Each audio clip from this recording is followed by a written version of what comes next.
Our stories linger in the quiet halls, where voices echo through the cracks in the walls. Step inside if you're ready to explore.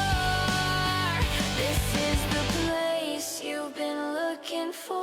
Welcome to the visiting ward, where every tale leaves something to explore. Sit down, breathe in, don't be afraid. Some truths heal, and some are better unsaid. You're now inside the visiting ward. Soft time, then a low warm hug fading out. The visiting ward. Let the story begin.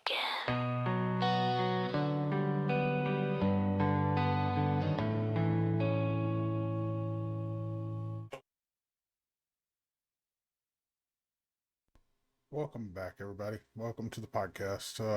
Today, we're going to talk about something that I've been putting off.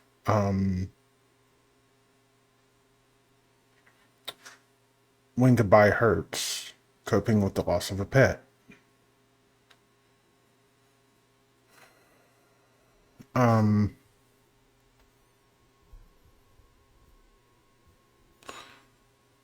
Pets don't just live in our homes. They live in our routines, our memories, and the quiet corners of our hearts. Today, we're talking about something that many of us face, but few feel prepared for: losing a pet and how to begin healing afterward. For me, I recently had to put a pet down because I couldn't afford her meds, and there was no guarantee that she was going to get better.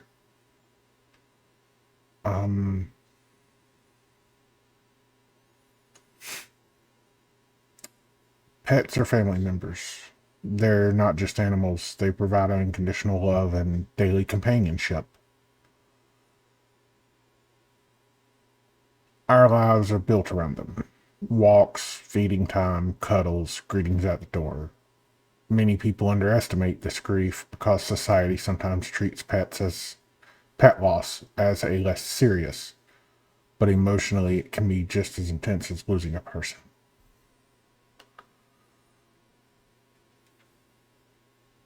You feel sadness and loneliness. You feel guilt. You feel anger or frustration. You feel relief, especially if the pet was suffering. Emptiness and daily routines. Grief doesn't follow a schedule. Everyone processes the loss differently. Allow yourself to grieve. Don't minimize the loss. Your feelings are valid. Talk about your pet. Share stories with friends, family, online communities.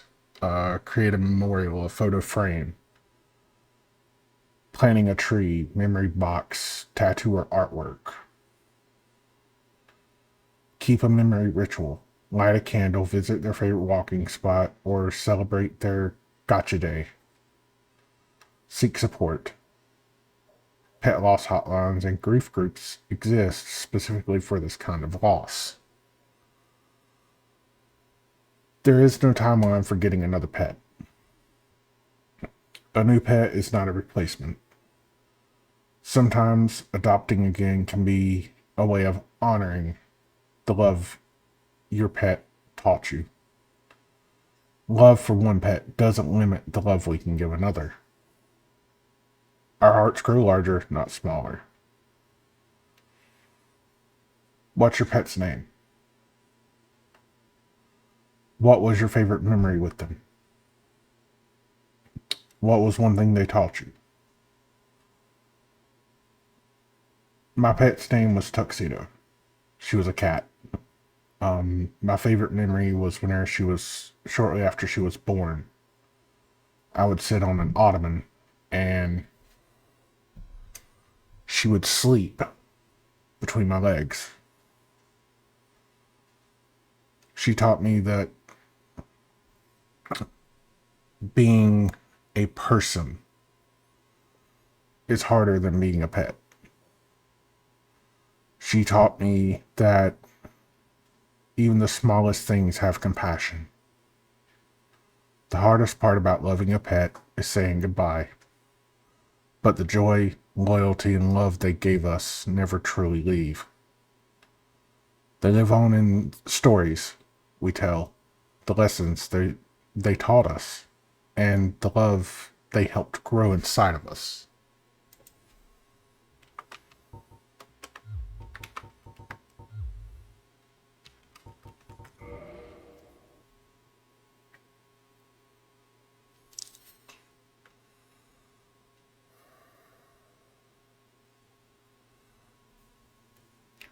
When people hear someone saying that they're grieving a pet, some may not understand the depth of that pain. But pet owners know the truth. A pet isn't just a companion, they're part of the rhythm of your life. They greet you every morning, they sit beside you during quiet moments. They celebrate your return home like you've been gone for years, even if it's only 10 minutes. Pets offer something rare in the world, unconditional love. They don't care about your job, your mistakes, or your bad days. To them, you're simply their person. The bond becomes part of your emotional world. So when a pet dies, it isn't just the loss of an animal, it's the loss of companionship, routine, and a relationship that brought comfort and joy. Thank you, Mama. It's only been close to a week since I've had to deal with this. I've been dealing with this on my own.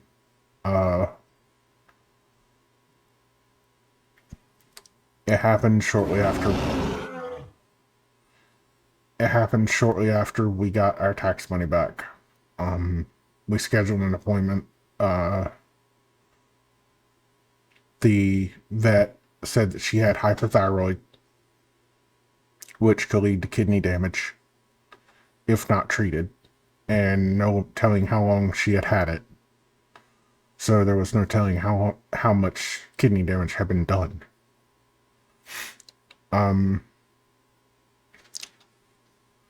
Grief after losing a pet can take many forms. For some people, it's overwhelming sadness. For others, it's the strange emptiness, quiet emptiness. The house feels different. The daily routines suddenly disappear. You might catch yourself expecting to hear paws on the floor or see them waiting by the door. There can also be guilt. Many pet owners wonder things like, did I do enough? Did I make the right decision? Could I have noticed something sooner?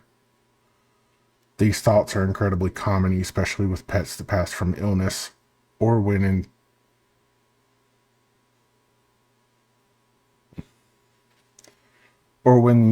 euthanization is involved. But it's important to remember something.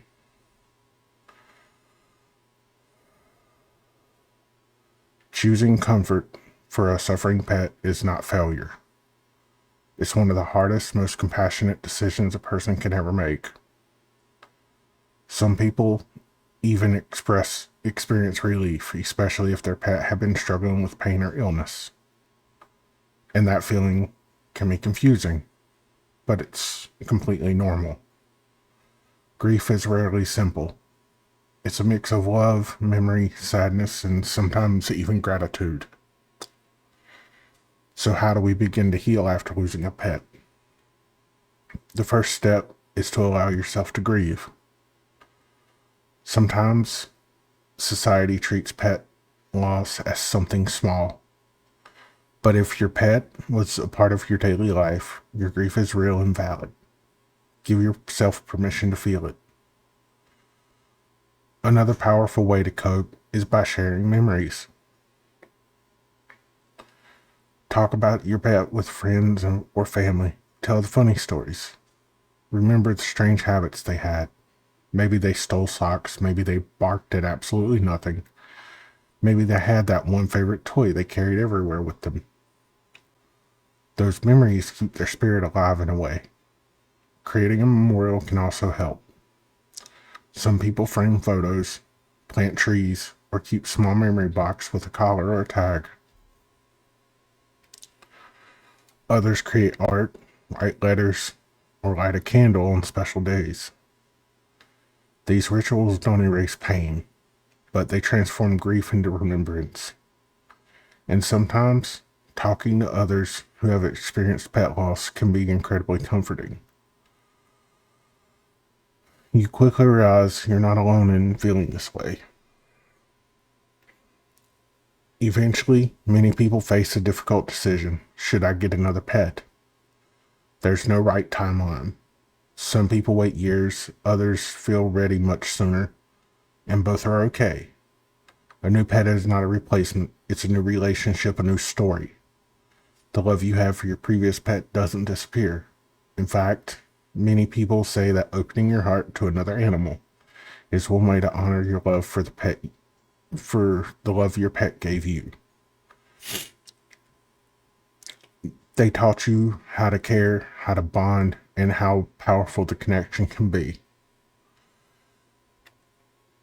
If you're listening to this today because you recently lost a pet, take a moment to think about them. What was their name?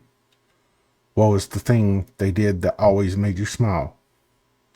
Maybe it was the way they ran through the yard like a tiny tornado.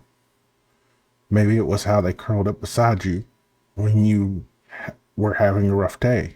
Those moments mattered. They were small pieces of joy that became part of your life story, and nothing can take those away. Losing a pet always comes with a difficult truth. Our time with them is never long enough, but but the love they give us changes us. It teaches patience, loyalty, compassion. And long after they're gone, the imprint they leave behind stays with us. So if you're grieving today, know that what you're feeling is simply the echo of love, and that love is something worth holding on to. Take care of yourselves and hold your pets a little closer tonight. I have a photo that I'm going to share. I haven't shared this photo because it's been hiding in my Discord.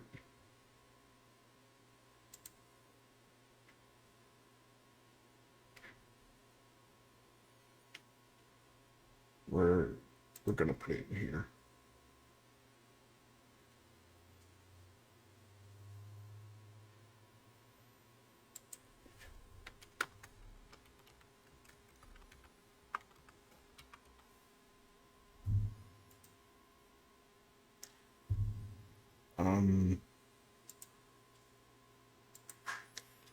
So this is a photo that I've been hiding. It's in my Discord, but I've not shown it to anyone.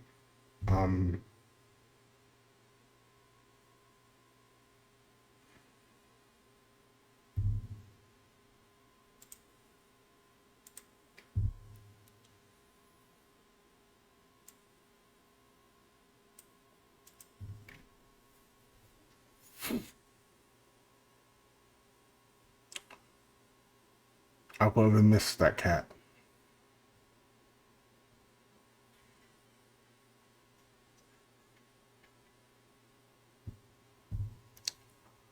And that is the reason that I have disappeared from Discord. It's the reason I've not been around much. Because I'm still processing. And I never properly grieved. I never properly let myself grieve.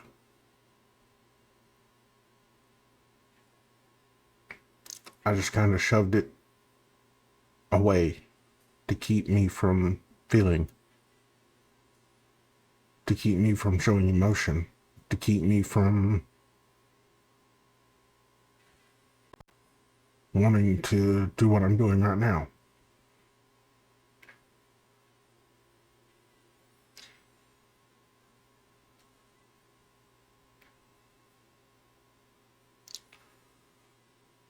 My fondest memory is, like I said, shortly after she was born, and Mama Cat let us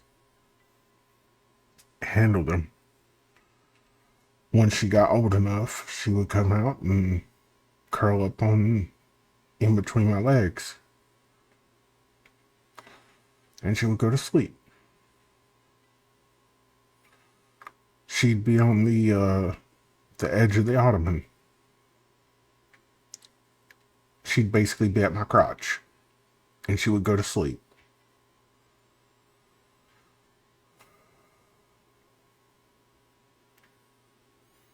And then there was the meatloaf pose, the perfect meatloaf pose. Legs all tucked in, tail tucked.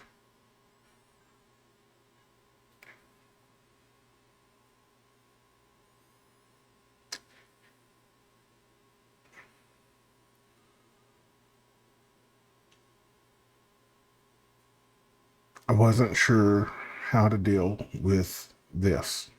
I wasn't sure how to go about this.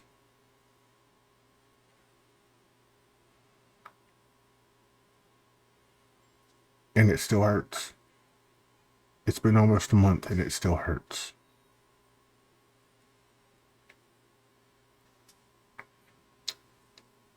I didn't want to bother anybody. I didn't want to talk to anybody about it.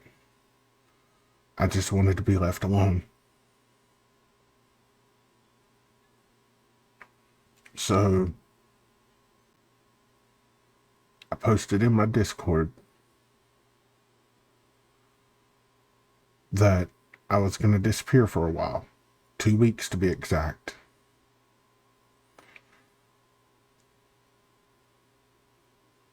I have issues with disappearing for 2 weeks.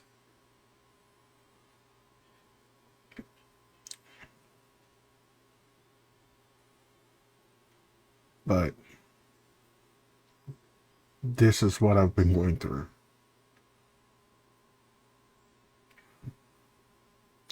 I had to make the decision on the 20th of February whether to continue watching her suffer, which she was, or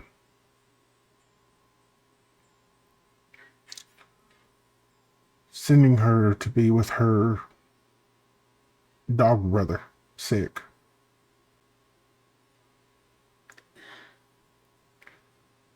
I made that decision. I cried. I didn't cry very much. I didn't cry enough. I didn't let it all out. I cried enough so that I could drive home because I was by myself.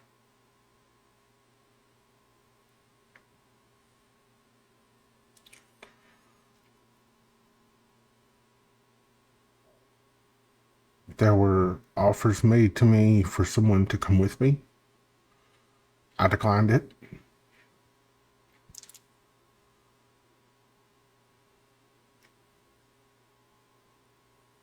So, this is what I've been going through. I haven't wanted to talk about it. It's the reason I rescheduled my therapist appointment.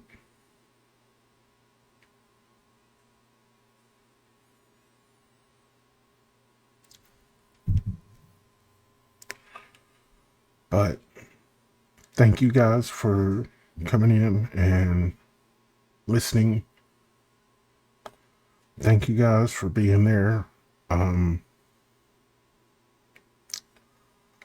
going to leave the visiting ward doors open. I'm not going to shut them. They're going to stay open.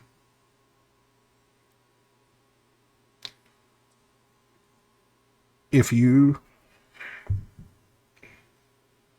have went through something like this, or if you are going through something like this right now, and you ever need to talk, I'll happily listen.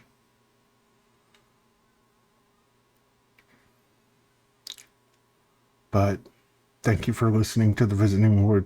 Thank you for dropping by.